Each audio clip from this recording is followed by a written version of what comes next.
Hello in New Horizons. I've been mulling over the last week of Jesus over these past few days, and to my count, there's somewhere between 12 and 14 critical things that happened between the Lazarus incident, where his friend was clearly raised from the dead, and his own resurrection, where he was raised from the dead. And this past week, I was examining all of those things, and as usual around Easter, I'm overwhelmed by the different stories and the events that I could bring to you.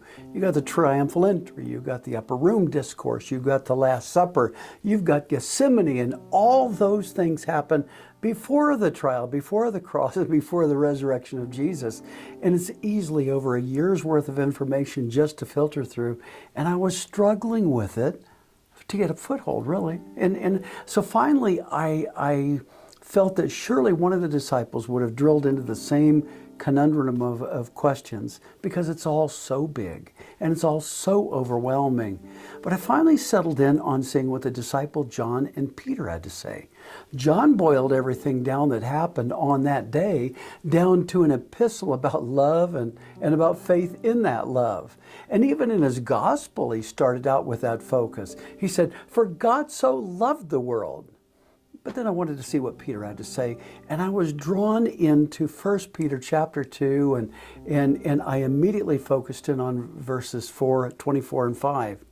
And this is the Peter, the avid disciple of Jesus, recalling the scriptures of Isaiah when he wrote these things down over 750 years before Peter even set pen to ink.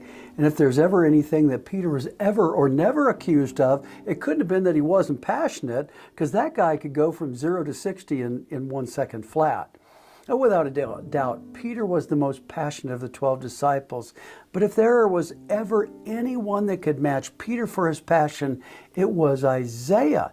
And I want you to see how Peter quoted Isaiah when he said, "He himself bore our sins on his body on the tree so that we might die to sins and live for righteousness." And then he says, "By his wounds you've been healed." And then in verse 25 he writes, "For you were like sheep going astray, but now you've returned to the shepherd and overseer of your souls." Wow. I mean, many of us today, we need healing of some kind or another. Some of us need physical healing because we're sick, and others of us have been emotionally sick because we've been wounded. I mean, it's across the board. And then there's people who need really a relational healing because there's a relationship in trouble. And so I began to see, as if for the first time, that that's exactly what the cross is about. All the other things lead up to this. It's about the Son of God elevating me to a place where sin and the effects of sin can no longer affect me.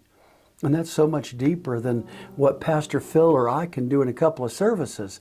But this Sunday, what I want to do is drill into Peter's explanation. And I want us to see if we can begin to look through the goggles of somebody who was actually there in the middle of Jesus' sacrifice. What did Peter do with the last week and days of Jesus?